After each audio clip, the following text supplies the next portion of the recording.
In the dimly lit halls of Europe's grandest museums and the opulent estates of aristocrats, treasures waited, unaware that the storm of war was about to descend upon them.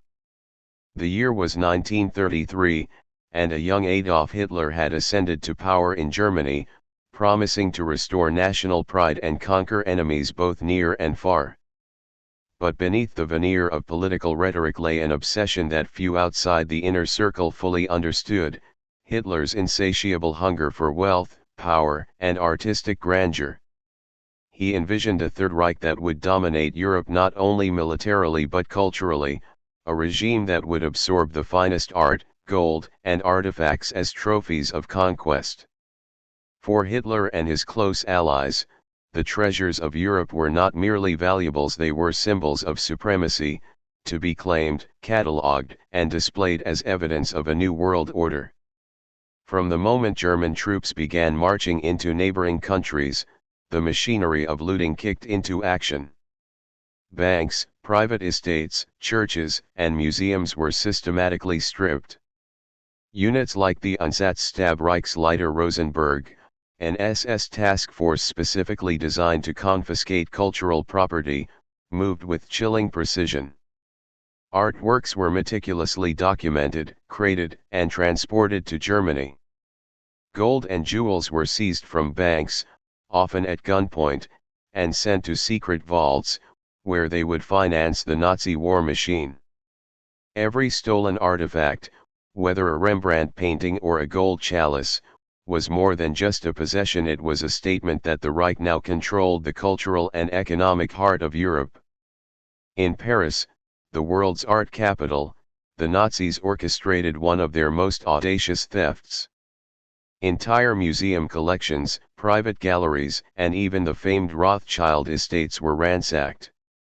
Paintings by masters like Vermeer, Renoir, and Monet vanished overnight, carefully packed in crates and shipped east. Soldiers and administrators carried out these operations with bureaucratic efficiency, as if plundering the wealth of a continent were nothing more than routine paperwork. Families who had owned these treasures for generations were powerless, letters to authorities were ignored, protests silenced, and attempts to hide valuables often ended in tragedy. One noble family watched helplessly as servants were forced to carry priceless paintings out of their home, while soldiers rifled through safes for gold coins and jewelry. By the time the Allies would eventually arrive, much of this cultural inheritance was gone, scattered across hidden locations or melted down into cash for the Nazi war effort. Gold, however, held a particular allure. The Reichsbank coordinated a vast operation to collect and centralize the gold stolen from conquered territories. Belgian and Dutch banks were emptied, their vaults stripped of bars, coins, and bullion. Poland's gold reserves were seized and transported under heavy guard, often traveling by train through war-torn regions. Gold from these countries was melted, standardized, and stored in secret locations, sometimes under cities, in underground bunkers, or even in salt mines carved deep into the mountains.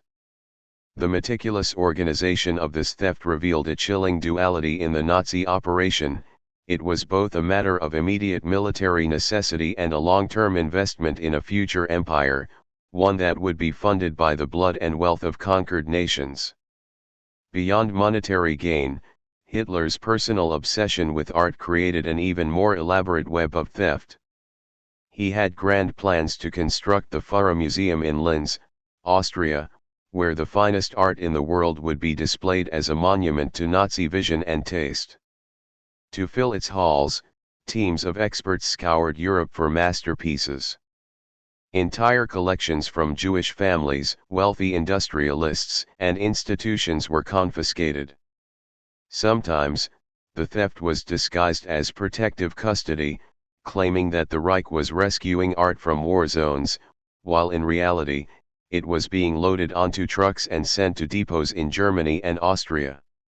Countless hours were spent cataloging paintings, sculptures, and antiquities, assigning them numbers, and carefully storing them in salt mines or castles.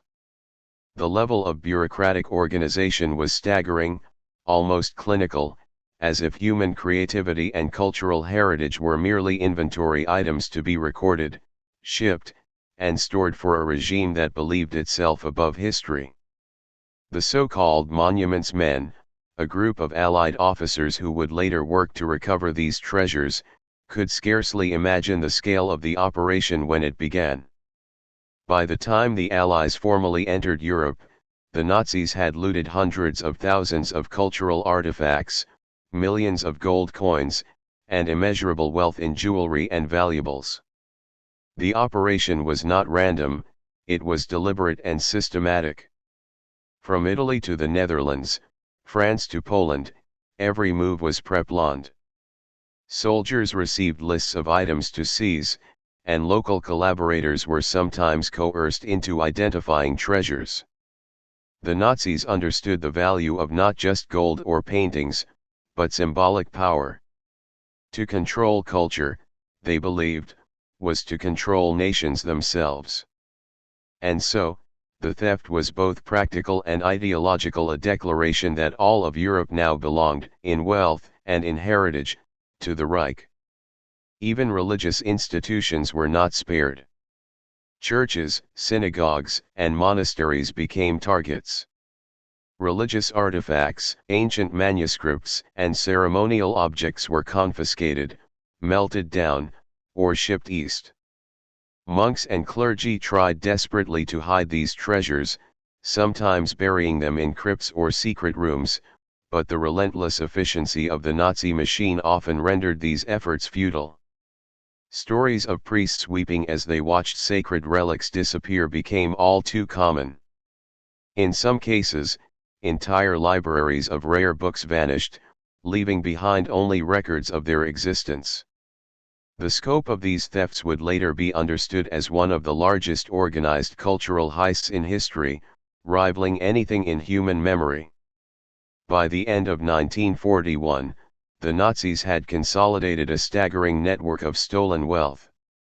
The treasure was not only in physical possession but also carefully hidden to avoid Allied capture.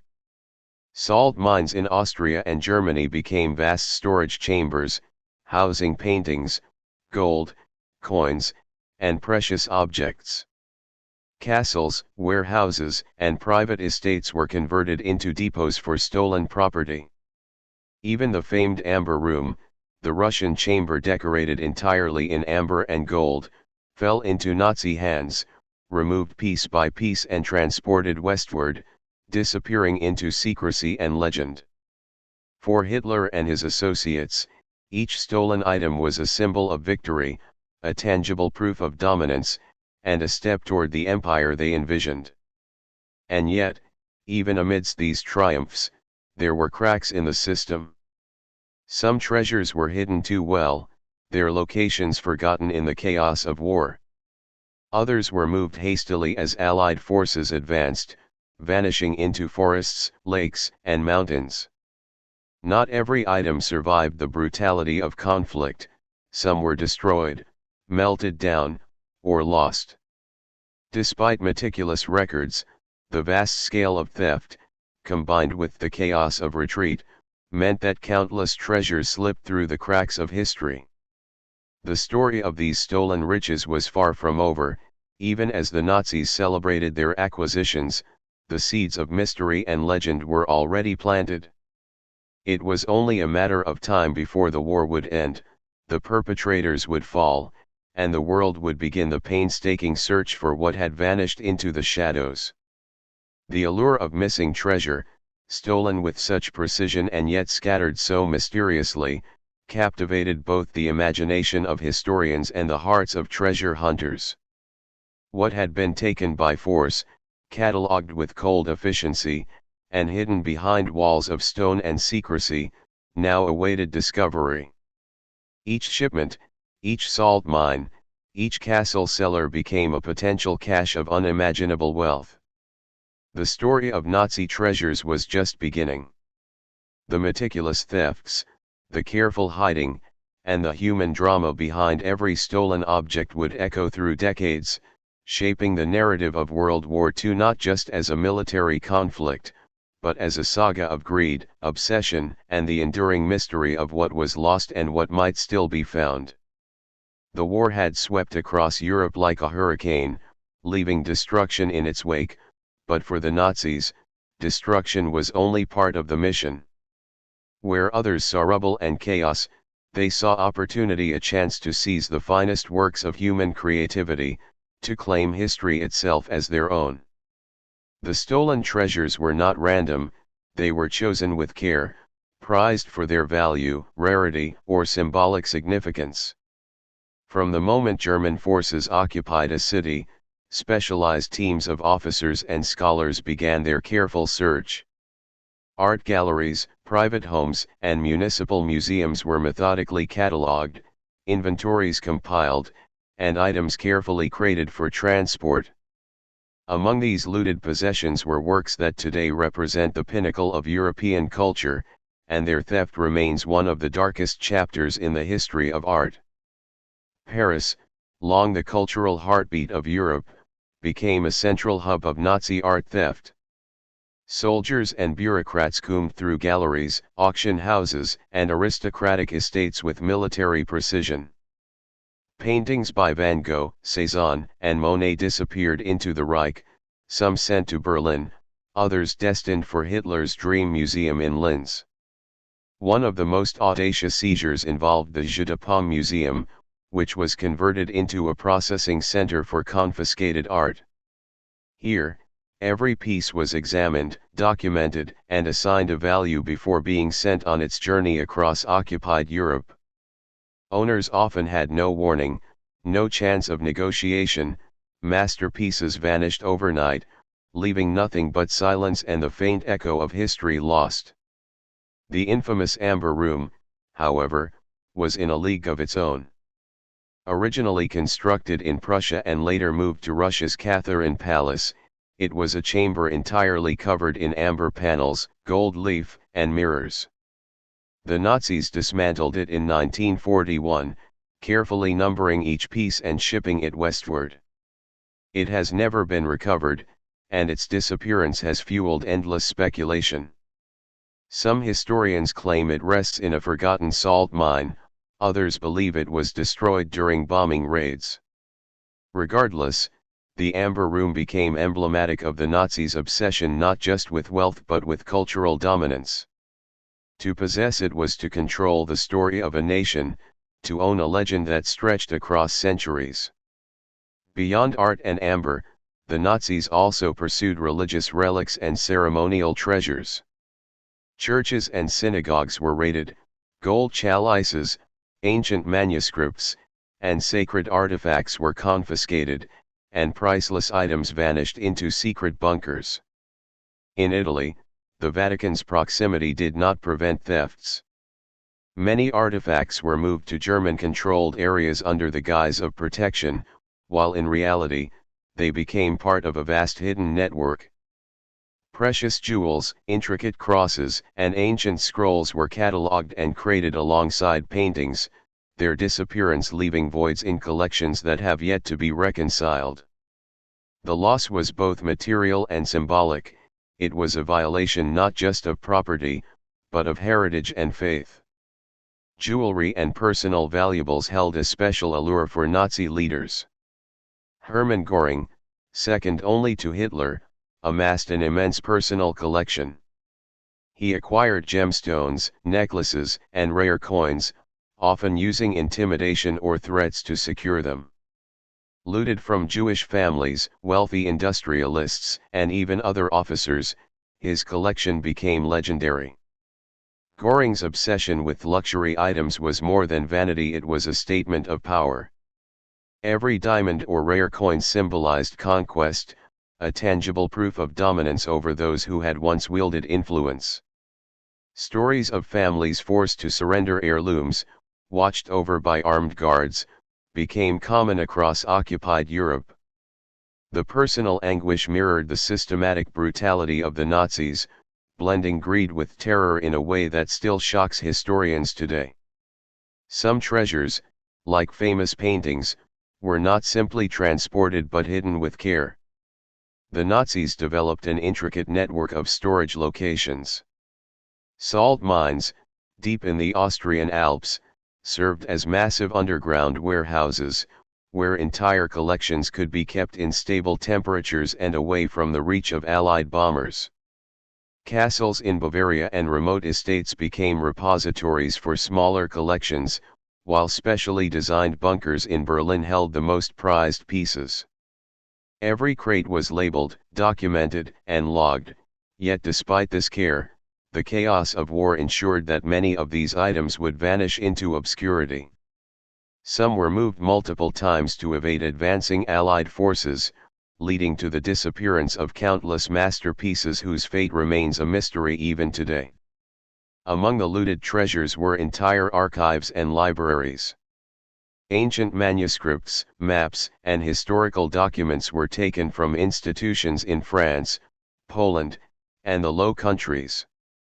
These were not items of immediate monetary value but of cultural and intellectual importance. By collecting and controlling them, the Nazis hoped to manipulate history itself, to rewrite narratives in their favor. Scholars were conscripted to sort through these archives, determining which items would be sent to museums, which would serve research purposes, and which could be sold on the black market. The sheer volume was staggering. Millions of documents, letters, and rare books were taken, many of which have never resurfaced. Their absence represents not only a material loss but an irreparable gap in human knowledge. Stories of audacious thefts spread across occupied territories. In the Netherlands, a small museum's entire collection of medieval art disappeared overnight. In Belgium, private collectors awoke to empty homes, their treasures packed and shipped east. In France, the Rothschild family's holdings were targeted repeatedly, with soldiers and collaborators working in unison to seize paintings, coins, and jewelry. Many of these operations required careful planning. Officers relied on detailed inventories, secret maps, and even bribed locals to identify hidden caches. Each successful seizure reinforced the perception that nothing, no matter how small or remote, was safe from the Reich's grasp. Even today, these stories captivate the imagination. Every painting that vanished, every chest of coins or set of jewels, represents not only a loss of wealth but a disappearance of identity, a theft of history itself. The Amber Room, in particular, has become a symbol of all that is missing, the ultimate prize lost to time and secrecy. Other masterpieces, though recovered partially, remain subjects of dispute, hidden in private collections or government repositories, their original owners long gone. The treasures stolen by the Nazis were more than objects, they were echoes of vanished worlds, testaments to a systematic effort to dominate culture, history, and memory. While the Nazis celebrated their conquests, they could not foresee the unraveling of their empire. Some treasures were hidden so well that even their own planners lost track of them. The chaos of retreat, the Allied bombings, and the hasty evacuation of depots ensured that countless items slipped from the Reich's control. Today, the legacy of these stolen treasures continues to drive historians, archaeologists, and treasure hunters. Every rediscovered painting, every recovered artifact, brings the past into focus, revealing not only the scale of Nazi theft but the resilience of history itself. The stolen treasures also left a haunting trail of human stories. Families whose legacies had been built over centuries found themselves dispossessed overnight. Entire lineages of collectors, artists, and scholars saw their life work vanish. Yet in the shadow of loss, efforts to document and recover these treasures began almost immediately. Allied forces, later joined by dedicated teams known as the Monuments Men, meticulously traced the paths of stolen art and valuables, often uncovering hidden depots, salt mines, and castles filled with masterpieces. Their work was dangerous, painstaking and often emotionally wrenching, but it marked the beginning of humanity's effort to reclaim what had been stolen not merely as property, but as a piece of collective memory.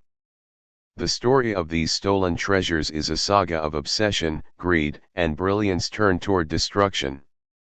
From the Amber Room to Van Gogh's paintings, from gold coins to jeweled relics, the Nazis' thefts reshaped Europe's cultural landscape.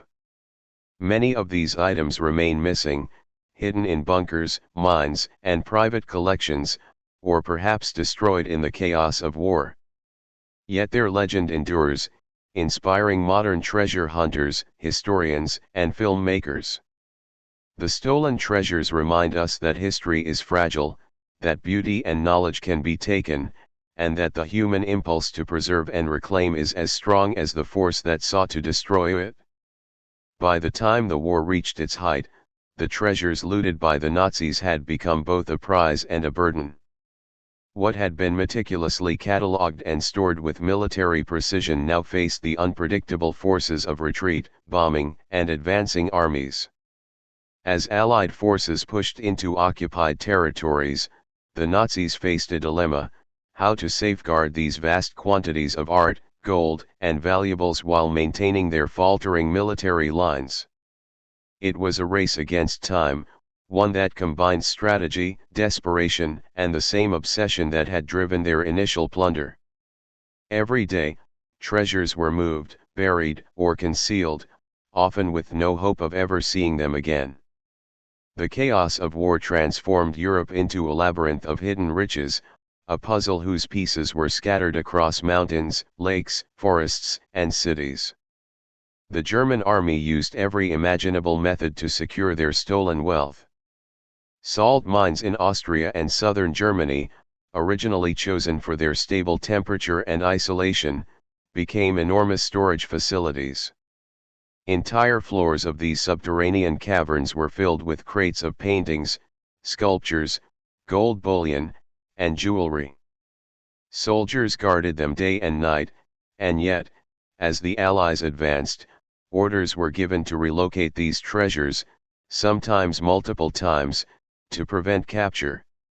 Caravans of trucks and trains carried masterpieces and bullion into remote locations, crossing bombed-out bridges, frozen rivers, and mined roads.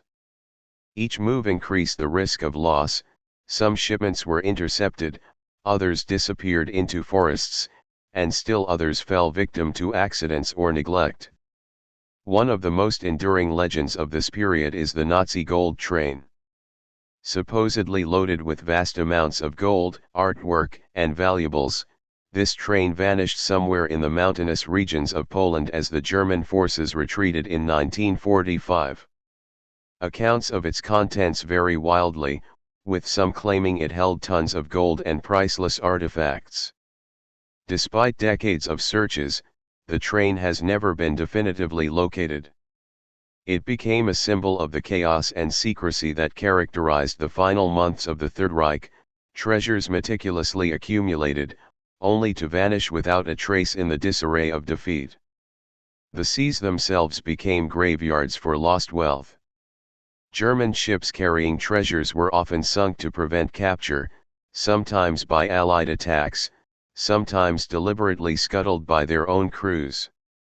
Sunken cargo ships in the Baltic and North Seas became hidden repositories of unimaginable riches, their locations shrouded in secrecy and rumor. Divers and treasure hunters have spent decades searching these wrecks, uncovering small fragments of what was lost, but the majority remain submerged, silent witnesses to the desperation of a crumbling empire. Every sunken vessel tells a story of hurried decisions, missed opportunities, and the unpredictability of war, where human planning collided with the randomness of fate. Beneath the mountains, in remote castles and bunkers, treasures were buried in haste. Officers marked maps, some of which were destroyed or lost, leaving only legends behind. In some cases, families who had been coerced into hiding valuables for the Nazis later found that the items had been moved or stolen entirely.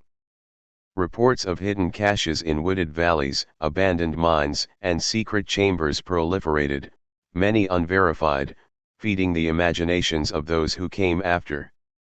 Some treasure hunters claim to have found gold coins or artworks decades later, often in fragmented or damaged condition, but the true scope of what was concealed and lost may never be known. As the Nazis retreated, they also engaged in acts of destruction. Some treasures were intentionally destroyed to prevent them from falling into Allied hands. Libraries were burned, archives flooded, and priceless paintings ripped from their frames and burned. Churches and private estates were not immune. Items too cumbersome to transport or considered unworthy of survival were simply abandoned or destroyed.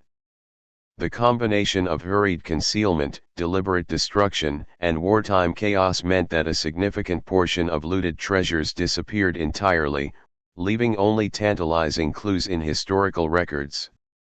Individuals within the Nazi hierarchy sometimes contributed to the confusion.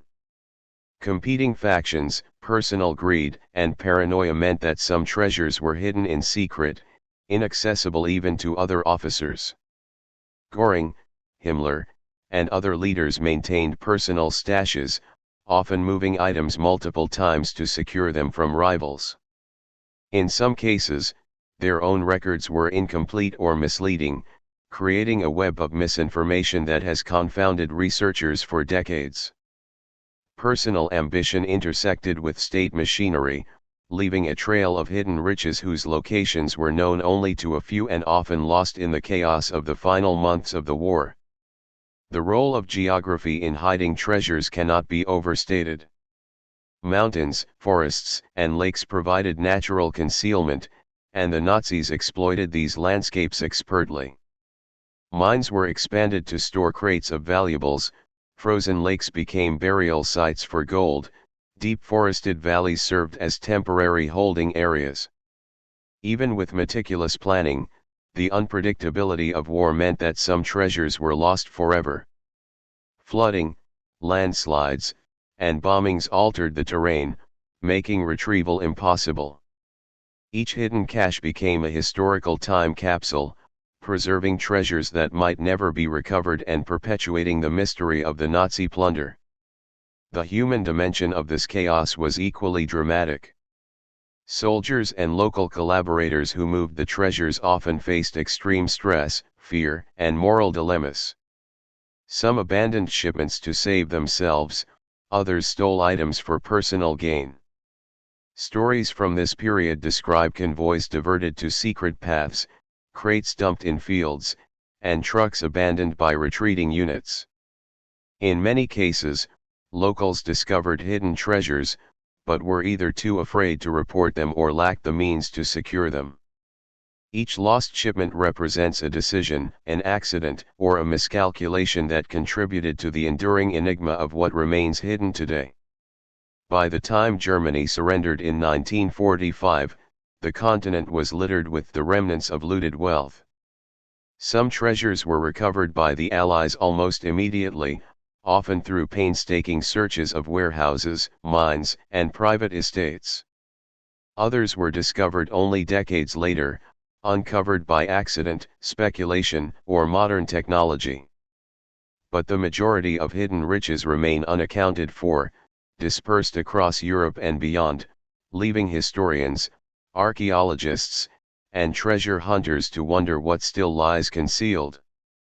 The chaos of war transformed deliberate theft into permanent mystery, turning carefully catalogued treasures into scattered puzzles, waiting to be solved. The legend of lost treasures grew in part because of the scale and audacity of the operation. The Nazis' ambition to control the wealth of Europe extended far beyond immediate military or economic gain. They sought to create a legacy, a material testament to their ideology, yet the very ambition that drove the theft ensured its ultimate fragility. The more elaborate the hiding, the more opportunities for error, disappearance, and legend. Every sunken ship, buried crate, and abandoned bunker became a story, passed down through generations, hinting at the riches that might still lie undiscovered. Even today, the search continues. Expeditions to locate caches of Nazi gold, submerged cargo ships, and hidden artworks are ongoing, often blending historical research with modern technology such as sonar scanning, ground-penetrating radar, and archival analysis. Some finds have been dramatic: a painting here, a small stash of coins there, but the vast majority remains elusive. Each new discovery fuels the imagination, proving that even decades after the fall of the Third Reich, the treasures taken during the chaos of war continue to captivate, challenge, and inspire those who dare to seek them. The story of hidden Nazi treasures in this period is not merely one of theft and greed, but also of human ingenuity, desperation, and the unpredictable consequences of war. Careful planning collided with uncontrollable events, creating a landscape in which some treasures were saved, some lost forever, and others transformed into legends. Mountains, rivers, seas, and bunkers became silent witnesses to the scale of ambition and chaos. What had begun as systematic looting evolved into a mystery of epic proportions, leaving behind a trail that historians, adventurers, and the curious continue to follow. The treasures, once symbols of domination, now symbolize a question: what remains hidden, waiting for discovery, in the shadow of a world forever changed by conflict? Decades after the guns fell silent and the war ended, the shadow of the Nazis' stolen treasures has refused to fade. What began as systematic looting evolved into decades of speculation, secret searches, and obsessive hunts by historians, treasure hunters, and governments. Entire careers have been built on tracking rumors of hidden caches, sunken ships, and lost artworks. The pursuit of these treasures is a story as riveting as the theft itself, filled with deception, breakthroughs, and disappointments. Even today, Europe and beyond remain dotted with potential hiding spots, waiting for someone to uncover what the Nazis thought they had secured forever. The post-war period marked the beginning of organized recovery efforts. The Allies, shocked by the sheer scale of looting, created special units tasked with tracking stolen valuables. Known as the Monuments, Fine Arts, and Archives Program, or simply the Monuments Men, these men and women scoured bombed-out cities, sunken ships, and abandoned bunkers for art, gold, and cultural relics. Their work was painstaking. Entire mountainsides were mapped, mines catalogued, and warehouses inspected. Many treasures were returned to their rightful owners, but countless items had vanished, transported, hidden, or destroyed during the retreat. Despite these efforts, rumors of missing caches persisted, and a new age of treasure hunting began, one driven by history, curiosity, and the lure of unimaginable wealth. Modern technology has added a new dimension to the hunt. Ground-penetrating radar, sonar scans, satellite imaging, and advanced archival research have allowed explorers to revisit areas once considered lost causes.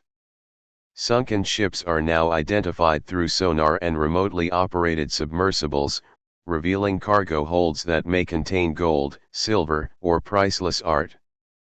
Forests, fields, and abandoned bunkers have been re-examined with ground scans, revealing structural anomalies that suggest hidden compartments or buried caches. Each discovery prompts careful investigation, often requiring cooperation between governments, historians, and private researchers. The excitement is matched only by frustration, as many leads turn out to be false, leaving only tantalizing clues behind.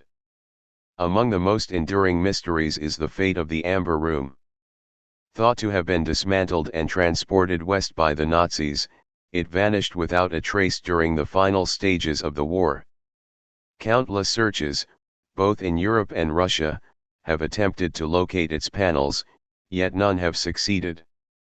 Divers have explored sunken vessels, historians have scoured archives, and even former soldiers were questioned about its disappearance, but the room's fate remains elusive. The legend of the Amber Room illustrates the blend of history and myth that surrounds the broader story of Nazi treasures. Every new lead revives hope, but every dead end reinforces the idea that some secrets may never be uncovered. Private collectors, too, have played a role in the story. Some treasures, recovered or otherwise, have entered private hands, often with murky provenance. Auction houses occasionally list artworks with questionable histories, prompting legal battles over ownership. Museums have become battlegrounds for restitution claims, as families seek the return of objects seized decades earlier. These cases highlight the moral and legal complexities surrounding Nazi-looted treasures. The past is never truly gone, and the consequences of theft ripple across generations. Each recovered item is not merely a material victory but a reclamation of history, identity, and heritage. The hunt for Nazi treasures has also extended to gold and bullion. Accounts of hidden caches, some in mines, others in lakes or underground bunkers, have fueled decades of speculation. Treasure hunters in Europe and South America pursue leads, often piecing together wartime maps, officer journals, and eyewitness testimonies. Some discoveries have been dramatic: chests of coins in Austrian mines, small stashes of jewelry in German forests, and even pieces of Nazi-era military artifacts in unexpected locations. Yet for every find, dozens of others remain unconfirmed, leaving historians and adventurers alike to wonder whether the greatest treasures, ships loaded with gold or massive caches hidden in remote mountains, are still waiting to be found. The public fascination with these treasures is fueled not only by the potential monetary value but by the human stories behind them. Families displaced by war, art lost to bureaucratic theft, and secret bunkers forgotten for decades all combine to create a narrative of intrigue and endurance. Documentaries, books, and films have chronicled these stories, often focusing on the thrill of discovery or the moral quest to restore what was stolen. Yet beyond the drama lies a sobering reality: many treasures, even if found, cannot be returned to their rightful owners, leaving only partial justice in their wake. This tension between discovery and restitution adds a poignant layer to the modern hunt. The search also raises ethical questions. Treasure hunters often face dilemmas about ownership, legality, and preservation. Recovering gold or art from a sunken ship is not merely about profit, it involves international law, environmental concerns, and cultural heritage protection. Museums, governments, and private collectors frequently clash over claims, and legal frameworks vary widely between countries. Each expedition requires careful planning, negotiation, and respect for history, ensuring that the hunt does not repeat the thefts of the past in new forms. The stakes are high, both financially and morally, making every discovery as complicated as it is exciting. Legends of Nazi treasures continue to captivate the imagination. Some claim entire underground cities filled with stolen gold exist beneath European mountains. Others insist that masterpieces by Van Gogh, Picasso, or Rembrandt still lie hidden in forgotten bunkers. Sunken ships off the coasts of Germany, Poland, and the Netherlands are said to contain untold riches, while obscure towns in Bavaria and Austria reportedly harbor secret caches buried by retreating units. Many of these tales are exaggerated or unverifiable, but the combination of fact, rumor, and historical evidence ensures that interest remains strong. Each story, whether true or not, underscores the enduring legacy of the Nazis' obsession with wealth and cultural dominance. Even as new technologies and archival research advance, the hunt for these treasures is unlikely to end. Every discovery leads to new questions: how did it end up where it did, who originally owned it, and what other items might remain hidden nearby? Modern historians continue to reassess wartime documents, uncovering new leads and revisiting old ones.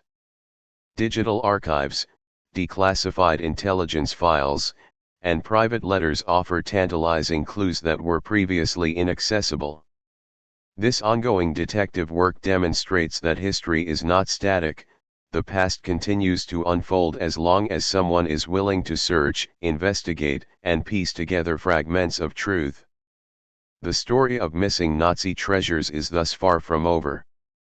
What began as systematic theft and wartime chaos has become a centuries-long mystery, combining history, greed, human ingenuity, and legend.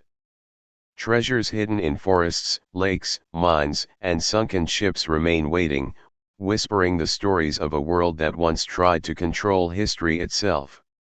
And while some items have been recovered, many more lie buried, their discovery dependent on persistence, luck, and an unwavering fascination with what was taken. The hunt for Nazi treasures continues not merely as a quest for wealth but as a pursuit of truth, a search to reclaim fragments of human history lost to ambition, war, and secrecy. In the end, the missing treasures are more than gold, art, or relics. They are symbols of memory, resilience, and the human desire to recover what was unjustly taken. Every map scrutinized, every mine explored, every shipwreck investigated is a step closer to answering the questions left by the chaos of war. Yet the ultimate allure of these treasures lies precisely in their mystery. Some may never be found, some may never return to their rightful owners, and some may exist only in the imagination of those who seek them. And perhaps that is why, even after more than 70 years, the legend of the Nazis' missing treasures refuses to fade. It is a story that continues to shape the way we think about history, justice, and the value of what we leave behind.